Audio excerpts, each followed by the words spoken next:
बिस्मिल्लाहिर्रहमानिर्रहीम।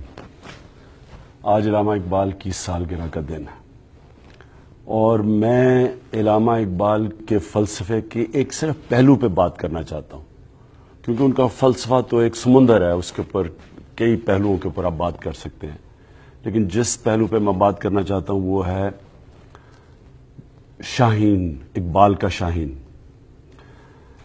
इकबाल का शाहीन क्या था? इकबाल का शाहीन वो इंसान था जो आज़ाद हो गया था अपनी मैं से, खौफ से, ज़हनी तौर पे आज़ाद हो गया था और फिर वो बाकी इंसानों से ऊपर चला गया था।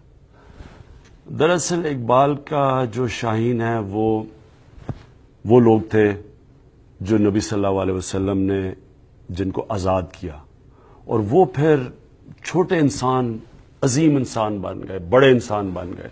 उनके सामने बड़ी बड़ी ताकतें ख़त्म हो गई और उन्होंने एक रियासत, एक ऐसा सिविलाइजेशन कायम किया जो दुनिया के ऊपर हावी हो गया। तो वो इंसान कौन थे? वो इंसान वो थे जिनको इकबाल शाहीन कहते हैं, जिनकी सोच बड़ी हो गई, अपने अंदर से बाहर निकल गए, जो इंसानियत का सोचना शुरू हो गए बजाय अपनी ज़ात के। उन्होंने अपनी खौफ की जंजीरें तोड़ दी, बेखौफ हो गए और वो इंसान अकल की गुलामी से भी आज़ाद हो गए। अब ये अकल की गुलामी का मैं ज़रा आपको समझा दूं ये है क्या।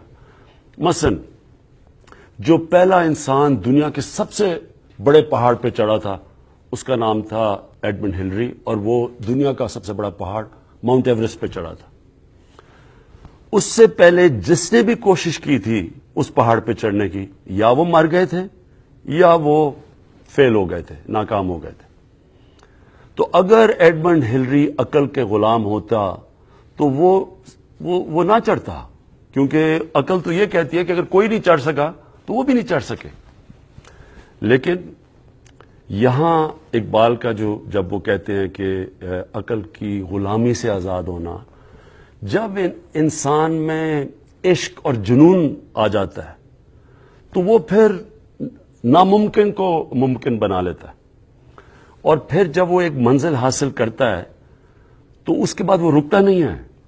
इकबाल का जो शेर है कि सितारों के आगे जहान और भी हैं, फिर उसके बाद वो अगली मंजिल पे जाता है और फिर वहां पहुंच के उससे अगली मंजिल पे जाता है और वो होता है अशरफुल मखलूकात, अल्लाह की अजीम मखलूक। इंसान में अल्लाह ने इतनी ताकत दी है और वो जितनी उस ताकत को आजमाता जाता है वो और ऊपर जाता जाता है और वो काम करता है जो कि नबी सल्लल्लाहु अलैहि वसल्लम ने, उनके जो सहाबी थे, जो उस वक्त के मुसलमान थे, थोड़े से थे, वो उन्होंने जो काम किया आज तक दुनिया की तारीख में इंसानों ने कभी ऐसा काम नहीं किया जो वो हमारे नबी सल्लल्लाहु अलैहि वसल्लम जो लोगों को आज़ाद करके गए थे। तो मैं आज अपने पाकिस्तानियों को इकबाल डे पे ये पैगाम देना चाहता हूँ कि हमारे सामने कोई चीज़ नामुमकिन नहीं है। हमें अल्लाह ने एक मुल्क दिया है जिसमें सब कुछ दिया उसने। ये इसकी ख्वाब देखी थी इलामा इकबाल ने। हमारे लीडर थे, पॉलिटिकल लीडर, कायदे आज़म, अजीम लोग थे। ये इन अजीम लोगों ने ये मुल्क एक ने सोचा, एक ने बनाया। हमने इसको वही मुल्क बनाना है जो इसको बनना चाहिए था। उसके लिए अपने ज़हन से एक चीज निकाल देना, वो है कि कोई चीज नामुमकिन नहीं है। ये कौम अजीम बन सकती है और ये इंशाल्लाह हम बनेंगे। शुक्रिया।